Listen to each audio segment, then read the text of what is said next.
जय हिंद दोस्तों, मेरा यूट्यूब चैनल में आप लोगों का स्वागत है। तो आज एक और हम लोग चैप्टर कंप्लीट करेंगे जो जीएस के फाइनल एग्ज़ाम के लिए मोस्ट इम्पोर्टेंट है। तो जो लड़के जीपी रेटिंग का प्रिपरेशन कर रहे हैं, एग्ज़ाम का जो फाइनल एग्ज़ाम होता है उसके लिए मोस्ट इम्पोर्टेंट है। तो चलिए शुरू करते हैं। नंबर 1 क्वेश्चन है, strongest rope for the same diameter is made of the. बोल रहा है कि जो स्ट्रॉन्गेस्ट रोप होता है वो कौन सा होता है, तो नायलॉन होता है। सबसे ज़्यादा strongest rope nylon.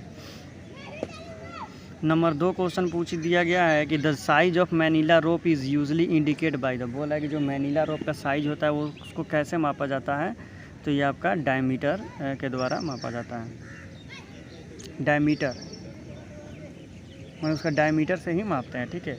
Breaking strength of the rope is, the breaking strength of the rope is more than safe working load. देखिए हमेशा more than safe working load आएगा, ठीक है। Number 4 eye splice is. देखिए क्वेश्चन 4 क्या पूछा है, eye splice is use of. जो आई स्प्लाइस किया जाता है वो किसके लिए यूज़ होता है, तो make a permanent I end of the रोप। याद रखिए जो आई स्प्लाइस होता है वो परमानेंट के लिए होता है और जो बो लाइन होता है वो टेम्पोररी होता है। वीपिंग इज़ कैरी आउट, सारा चीज़ मैंने आपको पढ़ा दिया है। तो whipping is the carry out prevent the online from the rope. Rope के किनारे को उभरने से बचाता है। Number 6 to make a temporary eye. Number 6 है to make a temporary eye end of the rope of bowline. पिछली दफ़ा भी मैंने आपको बताया था, इसमें भी। Number 7 when lifting a spar vertically through the manhole the hitch to be use of timber hitch. Vertically करने के लिए टिम्बर हिच का यूज किया जाता है। Number 8 rope should be store. Rope को कहाँ रखना चाहिए, तो रोप को वेन वेंटिलेटेड और ड्राई प्लेस में रखना चाहिए, सूखी जगह पर और हवादार जगह पर रखना चाहिए। Number 9 kink in the rope. जो किंक होता है ना, किंक का मतलब होता है ना कि जैसे मान लीजिए एक रोप है, रोप में रेसा छोड़ने लगे तो उसी को इंजरी बोलते हैं। तो it is permanent injury to the rope, ठीक है। अब जाकर देखिए किंक का वीडियो बना दिया है मैंने। Extra flexible steel wire rope, ये समझिए कि आप लिख के रख लीजिए, पूछेगा ही पूछेगा। और जितना हमने एमसीक्यू कराया है सारे में ये क्वेश्चन था ही। तो 6 × 37 वायर पर stand. Wire rope should B condemned in A for more than. बोल रहा है कि कोई भी वायर रोप को कब हटा दिया जाता है, मतलब कब उसका यूज हम नहीं कर सकते हैं, तो जब वो वायर रोप हो 10% of wire will ब्रेकन of length of the A diameter. याद रखिएगा ये। when a wire rope is joined to the fiber rope with suitable answer। कहने का मतलब है कि एक वायर रोप को और एक नॉर्मल रोप को यानी फाइबर रोप को एक साथ जोड़ा जा रहा है, तो बीच में क्या लगाएंगे, तो बीच में हम लोग हमेशा थिम्बल लगा देते हैं। Fitted will be thimble. When rigging the bosun chair is the gant line is secure. Bosun chair जब आप बनाएंगे तो आपको बोसन सर बोलेंगे या जो इंस्ट्रक्टर सर हैं कि बोसन चेयर में तुम कौन सा नोट मारोगे, तो उसमें हम लोग मारते हैं डबल सीट बैंड, ठीक है। The stage can be lower over side of ship side painting when the vessel. बोल रहा है कि अब एक स्टेज है, मैंने जिस पर आपको लटक कर काम करना है, लकड़ी का बना स्टेज है, उसको आप शिप के ओवर साइड में कब लोअर करोगे, तब 2 ही कंडीशन में लोअर करोगे। पहला कि जहाज़ एंकर पर होना चाहिए यानी जहाज़ रुकी हुई होना चाहिए, और दूसरा है कि वेदर एकदम क्लियर होना चाहिए, पानी में लहर वगैरह नहीं होना चाहिए। तो at anchor is the good weather, इसके अलावा नहीं कर सकते हैं। The life board life line has the flowing knot is on it is fix interval of. जो लाइफ बोर्ड लाइफ लाइन में कौन सा नोट उपयोग किया जाता है, तो रिफ नोट, नहीं सॉरी फिगर ऑफ 8 नोट, क्योंकि उसमें फिगर ऑफ 8 बनाया जाता है, उसी में अपना पैर का उंगली फंसा के हम लोग आगे बढ़ते हैं। The knot use to the end of the heaving line. Heaving line जो हम लोग फेंकते हैं तो जो एक गोला की तरह हीविंग लाइन में बना होता है ना, वो कौन सा नोट होता है, उसको बोलते हैं मंकी फिस्ट। इसलिए बोला जाता है कि बाबू थ्योरी का क्लास करना ज़रूरी है। तुम लोग थ्योरी करोगे नहीं, खाली एमसीक्यू मारोगे तो कैसे होगा। जाओ हीविंग लाइन का परिभाषा देखो, डिफिनेशन, उसमें सारा बारीकी से मैंने आपको पढ़ाया है। Before working on the stage the seaman should be inspect the stage ensure that the. बोल रहा है कि स्टेज पर काम करने से पहले आप स्टेज में क्या चेक करोगे, तो सबसे पहले हम चेक करेंगे कि स्टेज पर कोई ग्रीस लगा हुआ नहीं ना है। ग्रीस लगा रहेगा तो हम उस पर जाएंगे तो फिसल जाएंगे। और जो स्टेज होना चाहिए उसका लकड़ी अच्छा होना चाहिए। The wood is stacked and free from the grease, intact and free from the grease. Number 18, the knot use for making a the back splice, back splice बनाने के लिए उसके माथे पर कौन सा ड्रॉप मारा जाता है, तो क्राउन नोट लगाया जाता है। जाओ बैक स्प्लाइस करके देखो, मैंने बनाया है। द स्प्लिट पिन और shackle prevent the pin from the unlocking, जो शैकल में पिन लगाया जाता है वो क्या करता है, शैकल को लॉक से अनलॉक होने में रोकता है। Number 20, the purpose of mousing the hook is the, mousing करने का काम क्या होता है, तो prevent the slip from slipping out. Number 21, the lay of right hand lay rope, right hand में हमेशा उल्टा हो जाता है, राइट हैंड होगा तो उसको लेफ्ट से राइट बनाएंगे, ठीक है, और वही लेफ्ट हैंड होगा तो राइट से लेफ्ट बनाया जाता है।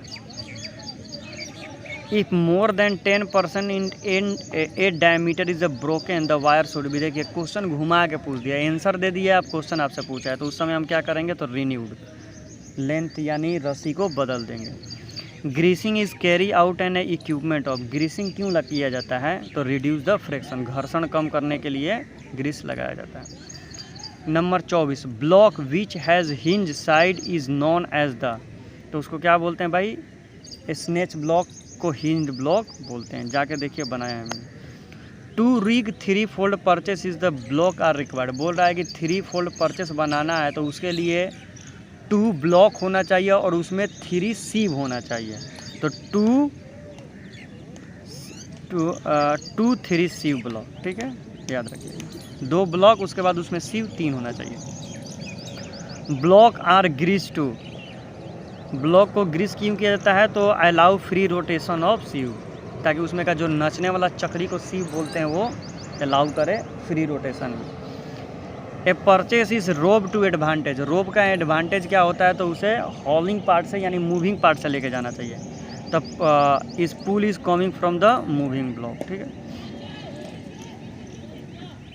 Number 28, if the sheave is crack the sheave has to be renew, उसको क्या करना चाहिए, रिन्यू कर देना चाहिए। Number 29, if the gap between the sheave and cheek the plate is except the wire is will be get fouled, अगर sheave और block के बीच ज़्यादा डिफरेंट हो तो उसमें रोप क्या हो जाएगी, फंस जाएगी। The safe working load of each block is punch on the, बोल रहा है कि जितने भी ब्लॉक होते हैं उनमें सेफ वर्किंग लोड कहाँ लिखा होता है, तो उनके बाइंडिंग स्ट्रेप पर लिखा होता है, इसको बाइंडिंग प्लेट भी बोलते हैं। The advantage of using a purchase is the for giving size of the wire rope, a greater weight can be lifted, ज़्यादा वेट को उठाने के लिए यूज किया जाता है।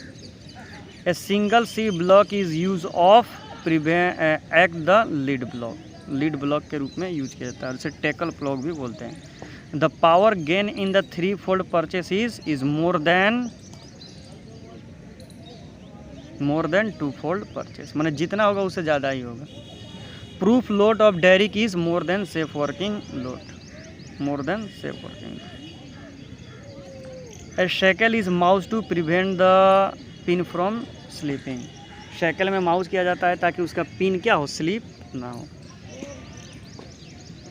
When a purchase is ringed to disadvantage the pulley from the standing block, देखिए disadvantage कहेगा ना तो स्टैंडिंग ब्लॉक से करेगा और एडवांटेज कहेगा तो मूविंग ब्लॉक से करेगा, ठीक है।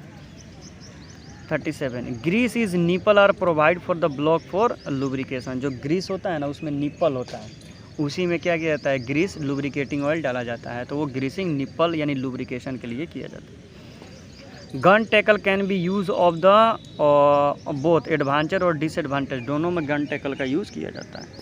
A lead block is use in a derrick when the rigging the purchase to the advantage. 40, after chipping rust from a steel surface should be wire brushed clean, chipping करने के बाद wire से brush से उसको clean करेंगे और उसके बाद इमीडिएटली उसमें प्राइमर लगा देंगे। Brush use for a hard to reach corner, देखिए बोल रहा है कि जहां आप पेंट कर रहे हैं वहां पर आपका ब्रश नहीं पहुंच पा रहा है, तो वहां पर कौन सा ब्रश यूज़ करेंगे, तो वहां पर डॉगलेस या एंगल ब्रश कॉर्नर में यूज़ करते हैं।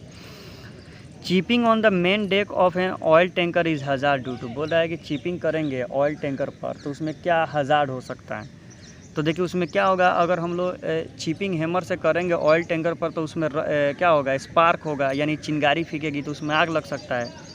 तो fear of spark ignition flammable vapour, यही ना होगा।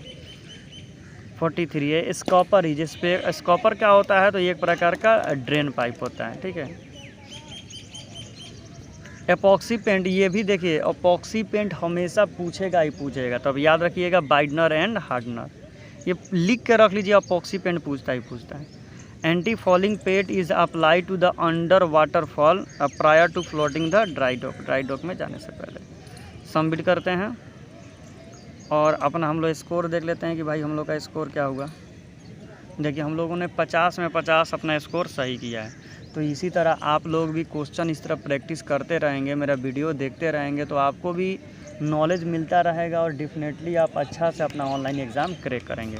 और आपको कोई भी इन्फॉर्मेशन चाहिए रिगार्डिंग जीपी रेटिंग या मर्चेंट नेवी, डिस्क्रिप्शन में व्हाट्सएप नंबर है, कमेंट करें, मैं आपको रिप्लाई कभी ना कभी ज़रूर दे दूँगा। और दोस्तों चैनल को भी सब्सक्राइब कर लें और अपने दोस्तों को शेयर भी करें जो मर्चेंट नेवी ज्वाइन करना चाहते हैं। और दोस्तों अगर आपको नोट्स वगैरह परचेस करना है तो डिस्क्रिप्शन में व्हाट्सएप नंबर है, कांटेक्ट करें, हम आपको परचेस करा देंगे, ठीक है। तो thank you so much for watching this video, thank you everyone.